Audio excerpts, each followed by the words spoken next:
Hello. We'll talk now about a very interesting architect.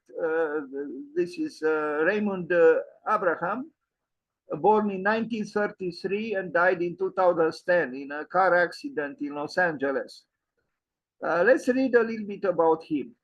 So Raimund Johann Abraham was born in 1933 in Lienz, East Tyrol, Austria. Throughout a 40-year career, Abraham created visionary projects and built works of architecture in Europe and in the United States. From 1952 to 1958, Abraham studied at the Graz University of Technology, also in Austria. In 1959, he established a studio in Vienna where he explored the depths and boundaries of architecture through building, drawing, and montage.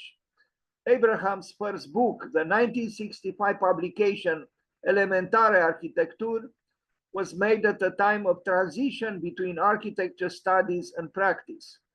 In this early volume on elemental structures, Abraham explores the built environment, absent aesthetic speculation, and determinations about design, instead coming from the relative level of knowledge and also the desires of the builder. In 1964, Abraham emigrated to the United States. Abraham was an influential architect in his native Austria and the New York avant-garde. Abraham's poetic architectural vision was influenced by the Viennese tradition to align architecture with sculpture, and also by the Austrian physicist and philosopher Ernst Mach. Abraham theorized architecture on a collision course with the needs of humans, yet striving for coexistence in a constant state of creative tension. Beginning in the late 1950s, his enigmatic architecture placed Abraham among the avant-garde such as Hans Hollein, Walter Pichler, and Günter Dominique. In 1958, Abraham collaborated with Friedrich St. Florian, placing third in an international competition to design the Pan-Arabian University of Saudi Arabia, and in 1959 placing second for the design of the Democratic Republic of the Congo Cultural Center in Leopoldville. Abraham criticized mainstream architecture's preoccupation with style, its indifference to history, and the rigid definition of modernism at that time. Abraham went on to influence generations of professional architects through architectural drawings, projects, and teaching. Abraham explained his role as an educator as follows: teaching forces me to engage in a critical dialogue with somebody else and find a level of objectivity that allows me to have a fair critical argument. My role as a teacher is simply to clarify, although that's a bit simplistic. When I give a problem to the students, it's my problem. I am trying to anticipate how I could solve that problem. And my joy is when the students come up with a solution I haven't thought of. This was the man, almost always with a hat on his head and sometimes with a cigar in his hand. Here he is again, Raimund Abraham. This is a book which I actually have in the absence of Raimund Abraham, which was published by the Institute of Architecture in Vienna. Drawings. His drawings are remarkable and they invite to reflection. His drawings are certainly not commercial. They are not typical architectural drawings. They belong to what is called or could be called utopian architecture or visionary architecture. There were other architects who drew kind of in a similar way. But his drawings do stand out for a vision in architecture which is rather uncommon.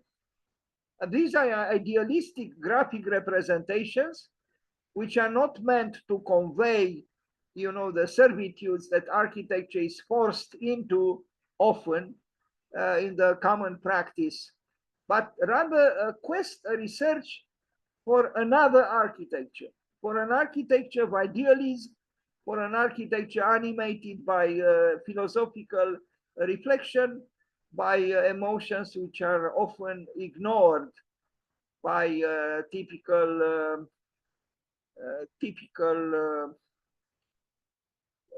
practice. These are not meant to function in the sense of functionalism, but they are meant to invite to meditation, to contemplation. And he enjoyed this kind of research, if we are to call it so, for the entirety of his life. Raimund Abraham. But he also built, and we are going to see a few of his buildings. In fact, one of them is the third building, in the opinion of Kenneth Frampton, that deserves to be considered the three best buildings of New York City. That is the Guggenheim by Frank Lloyd Wright, the Seagram building by Mies van der Rohe, and the Austrian Cultural Center in New York, built by Raimund Abraham. His drawings show love for architecture, an inquisitive mind, searching, unhappy with the known, and searching for the unknown.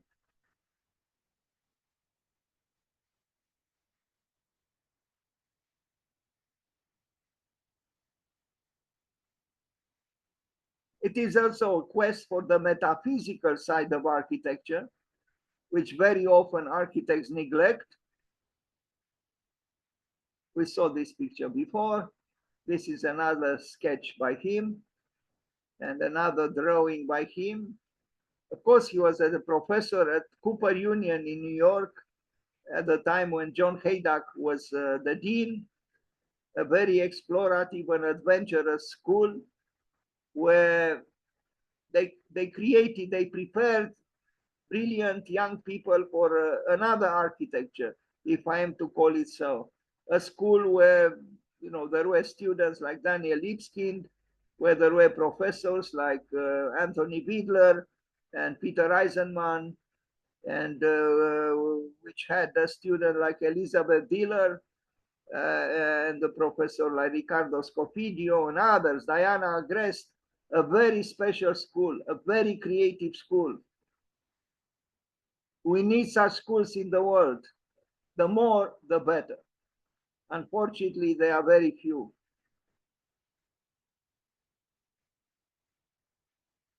Raimund Abraham.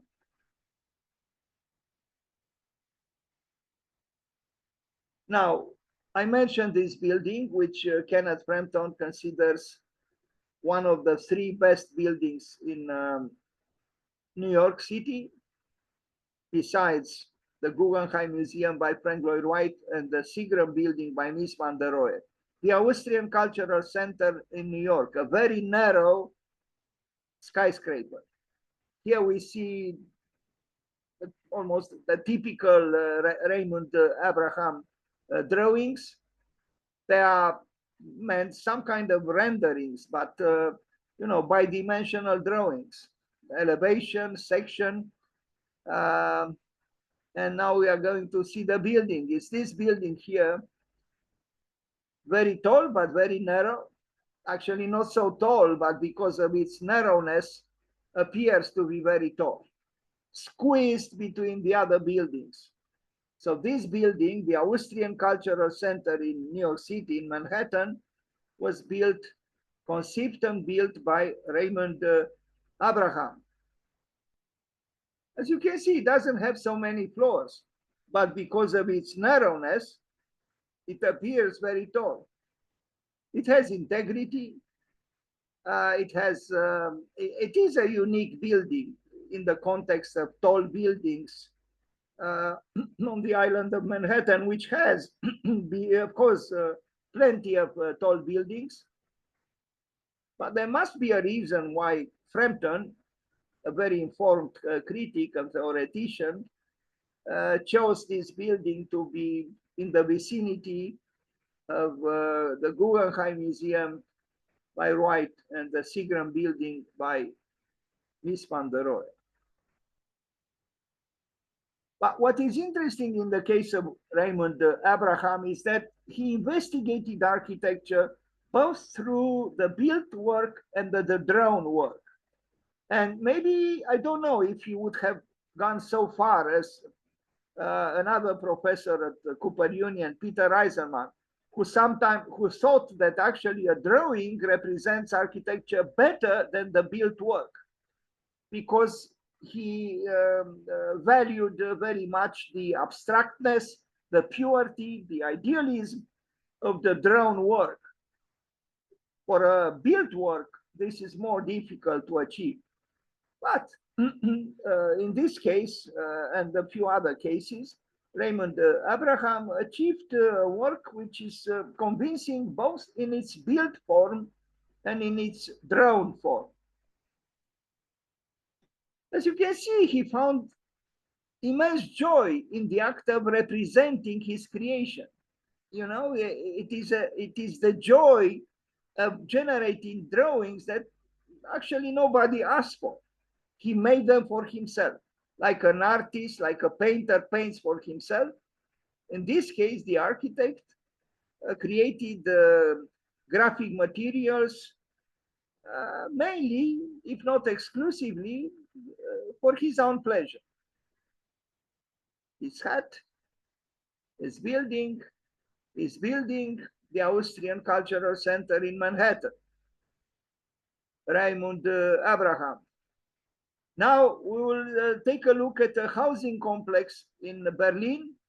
Berlin had the wisdom to invite 3 times in the 20th century some of the best architects of the time to build either an apartment building, block of flats, or even an individual house, you know, to create a colony of interventions, architectural interventions within Berlin in the field of housing. And this is the block of flats, if we are to call it so, created by Raimund Abraham on Friedrichstraße in Berlin. We can comment on this building. It has elements of a certain graphic mannerism, but still his building stands out. And it's not so easy to make an apartment building that stands out. He achieved, though, this. I didn't study the plans. I'm not sure if those diagonals reflect in any way some stair there behind it. Probably not behind them. And this might be a limit of the project. Also, a limit of the project might be, or a surprise, let's not call it a limit, the round courtyard that you do not expect from the street. But it's still a building that cannot be ignored.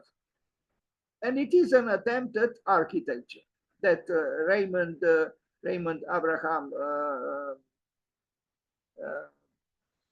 realized. This is the plan of the building on Friedrichstraße in Berlin, built in the 1980s, around 1985, when postmodernism was still asserting itself,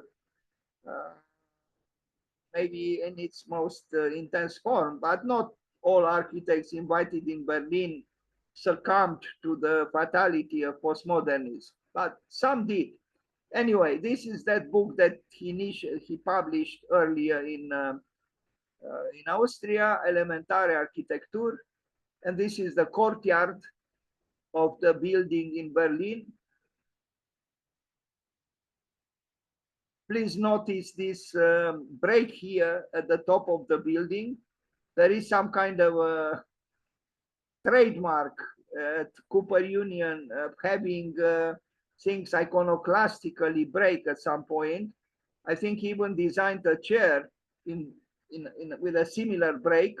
We'll see later if indeed he did so, and that chair is present in this presentation. Now, this is a house in Austria that he built It's not a house for a proletarian, of course, it's a house for an aristocrat, a house for someone well-to-do, a symmetrical house on a hill. It must be nice to live like this, of course.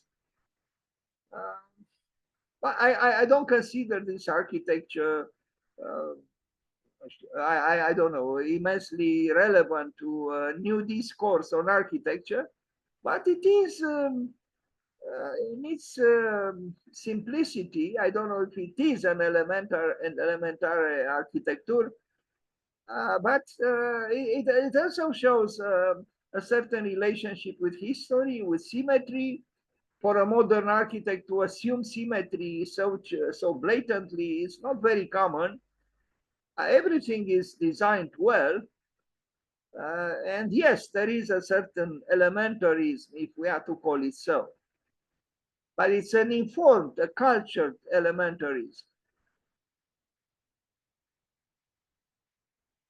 Now we arrive at an intriguing work now that he built also in Austria, the House of Music. Now the relationship between music and architecture is complex and intimate. They are both abstract arts, as opposed to sculpture and painting. They both base the gestures on notation that is based on numbers, relationships.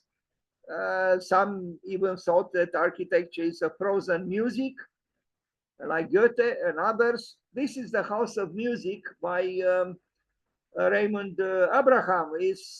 Could we say it is prose and music? I don't know. I'm not so sure. But it is in its elementarism impressive.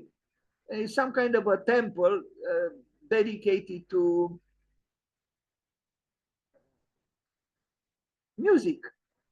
There is concrete, as we can see, but there are also parts employing wood, like in the works of Louis Kahn. And by the way, tomorrow will be the birthday of Louis Kahn, and it will be my pleasure to make a presentation on the great American architect born in Estonia, that is Louis Kahn.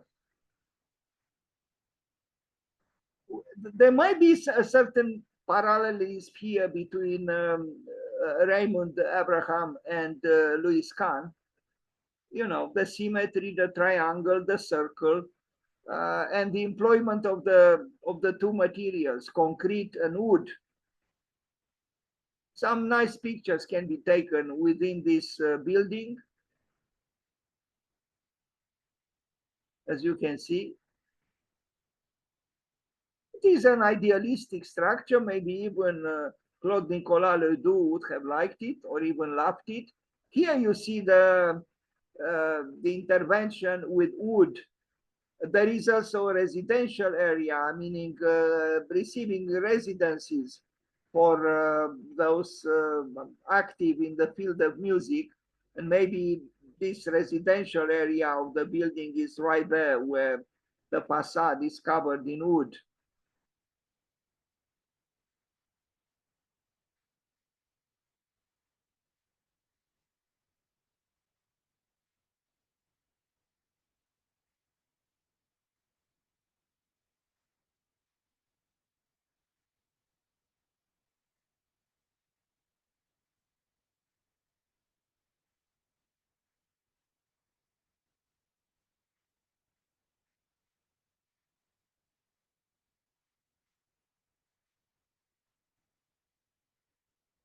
The reality of the unbuilt. This was an exhibition which took place in the House of Music. And by the way of the reality of the unbuilt, his friend Levius Woods said that, talked about the reality of the ideal, that the ideal is also real, at least in certain circumstances. It's important to think about the reality of the ideal and the reality of the unbuilt in the case of architecture. Now, the Delancey Tower in New York City was never built. an unrealized project by Abraham for a structure on Delancey Street on the Lower East Side of Manhattan.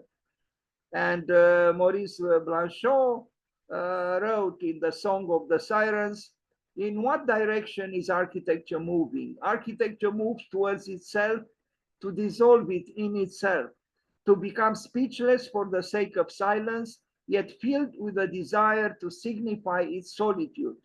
Silent, unknown, sign. In the written image, immutable. In the drawn image, unspeakable. In the built image, uninhabitable. The mystery of these images becomes the myth of the journey of architecture and the odyssey of the imaginary inhabitants who attempt to decipher them. Not the typical discourse on architecture. It would have been nice if this was built, but it was not built. Now, two other unrealized projects. Beijing Center for Well-Being. I couldn't find a lot of images, but we see, traces of what he would have liked to do in Beijing. And the World Trade Center in New York, the ground zero, bird's eye view. It's not very clear what's going on here. Let's see. This is another representation of what he envisioned on the grounds of the fallen World Trade Center. Now that, yes, it's that chair that I was referring to, where the break takes place unexpectedly in the, it's this rift into the chair, which represents an irritation for comfort and an irritation for the the expectations that one has for a chair to be at least comfortable. This is clearly not comfortable. It's more like a meditation on the bipolarity of human beings in general. And you see the break takes place here and also here, and dramatically exactly where no one would expect it. This is a Cooper Union preoccupation with provocation, and he was part of that school for many years. Raimund Abraham. And now the New York Times Tower project. It was a competition in which I took part myself. He won, I didn't.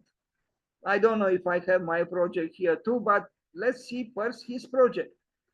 What he did essentially in Times Square in New York City, in Manhattan, was to place, we know he liked this, diagonals and so on, triangles. He actually placed rather mechanically, from my point of view, a number of theaters, one on top of the other. I found the project rather deterministic, in a way simplistic. But this is the project he proposed, and he won that competition.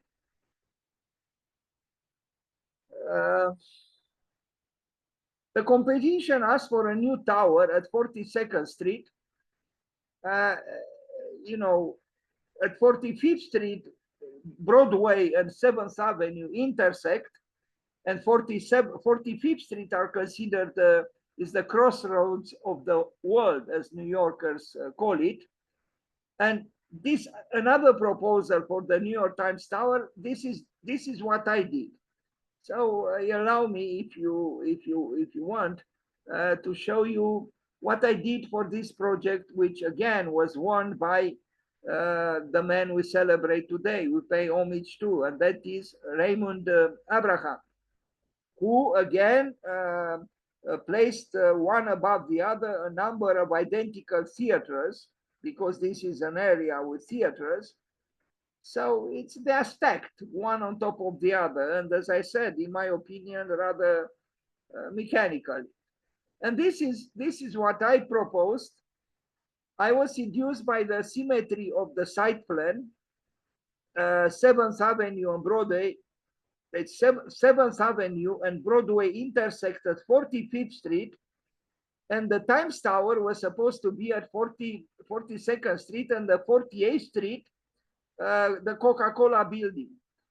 The competition didn't ask for a new so-called Coca-Cola building, but because I like hourglasses, and this was a perfect hourglass between 42nd Street and 48th Street, with the intersection at 45th Street between 7th Avenue and Broadway, I proposed two towers, a red tower at 42nd Street at South, and the white tower at 48th Street. At that time, I was reading a book that I enjoyed reading, Psychology and Alchemy by Carl Jung, and I became fascinated by the relationship between psychology and alchemy. And I learned that redness symbolized the king, the sun, fire, and the white symbolized the queen, water, and the moon. So I proposed two towers, the red tower at south and the white tower at north, a meditation in a way on the pair of opposites that configure life. So you have the mythical king and the mythical queen. You have fire and you have water. You have the sun and you have the moon. If you project the towers on the side plan, they meet exactly at 45th Street, which New Yorkers call the crossroads of the world. And in front of each tower, I placed giant urban chairs. In front of the red towers, I placed a white giant urban chair on which sits the red king. And in front of the white tower, I placed a giant red urban chair, if I am to call it so, on which sits the white queen, facing each other. And this is a very special place in New York City. The crossroads of the world is here. It's a very charged, very energetic urban space. And I thought that I could clarify in a way, if the word is appropriate, probably not entirely, to clarify in a way the drama of the forces that oppose each other in this highly charged electrical urban space. And that is 42nd Street and the space between the 42nd Street and the 48th Street.